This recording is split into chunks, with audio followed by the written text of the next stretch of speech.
Sony did something so weird with the RX1R Mark III, their new camera introduction, that I would normally wait to talk to you about when I review the camera.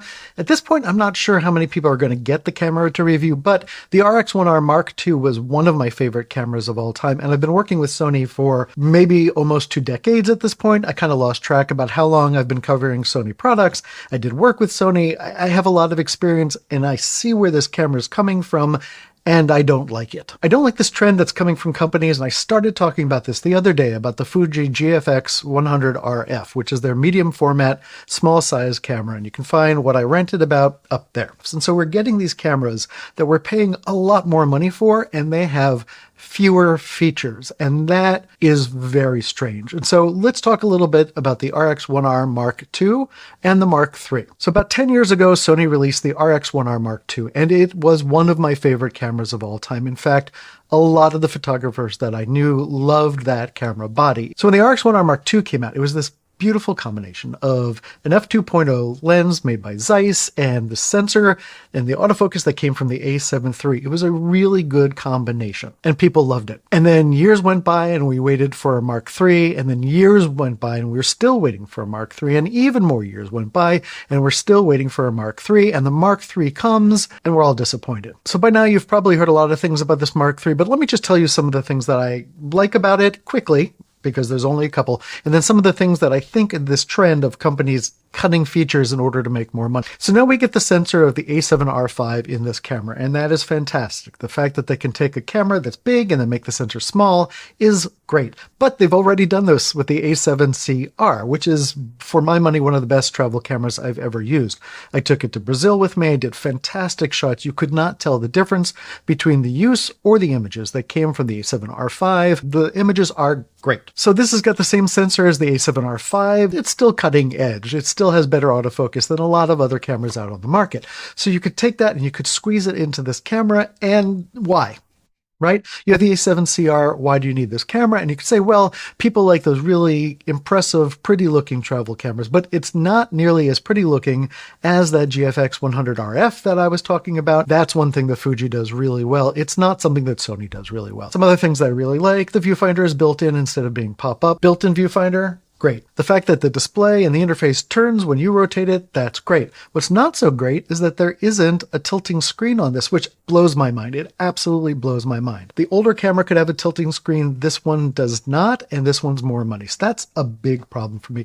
The biggest problem for me with this is that the lens is a decade old. Now, you can find great lenses from a decade ago. You can find great lenses from 40 years ago, but lens technology, especially Sony lens technology, has come so far since this last camera was released to now that there should be better glass in there. Now, another huge problem, and probably what you will hear the most, is that this camera does not have IBIS. Now, the previous camera didn't have IBIS either, but we are all hoping that when Sony came up with a new version of this camera, they figure out a way to get some image stabilization into it. This camera should have it. Why? Because it's one of the things that Sony does best. Sony led the way with image stabilization in their cameras, and then when it comes to this $5,000 camera, sorry, there's none. The thing that's strangest to me is you could buy right now the Sony A7CR for just over $3,000, and it is all the features inside of this camera, except you can put any lens on it. Now we get a smaller camera that is less functional than that for more money. I don't understand. Okay. Breathe out. But another problem with this is the accessories. There's a case for it that is $200. There's a lens hood that is $200. It is a small piece of metal. There's a thumb grip for $300. One of the contributors is my friend Byron, and I've known him for about 30 years now, and since the RX1R II came out, he has carried it with him everywhere on a little clip on his belt. I have never seen him on a press trip without that camera in his hand. Also, for this quote to make sense, you have to know that he's a cyclist, so he puts a lot of the things that he uses when he's on his bike in his back jersey pocket. Okay, he said, I've been shooting with the RX1R Mark II for over a decade now, and during that time I've amassed a collection of 13,000 images to sift through. Honestly, I did not expect Sony to take this step. Maybe all of the chatter from the Mark II owners like me finally tipped the scale.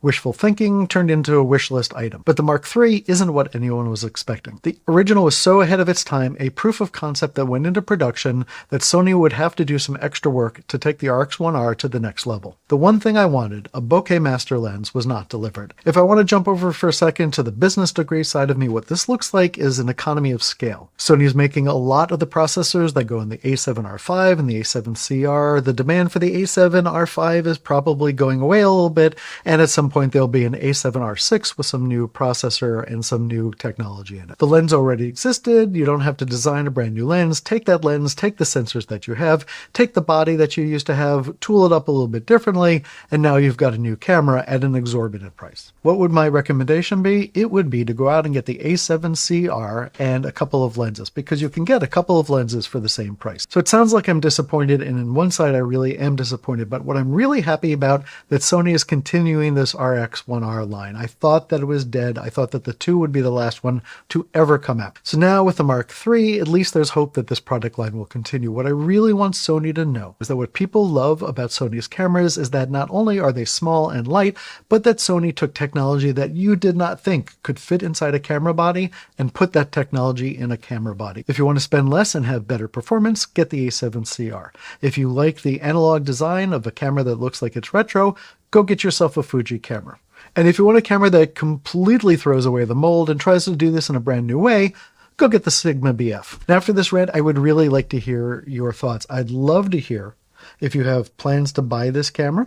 I would love to hear if you never had plans to buy a camera in this category. And I want to hear if you're on the fence now because you didn't realize that you wanted a camera like this, and now that it's here, you realize that you do.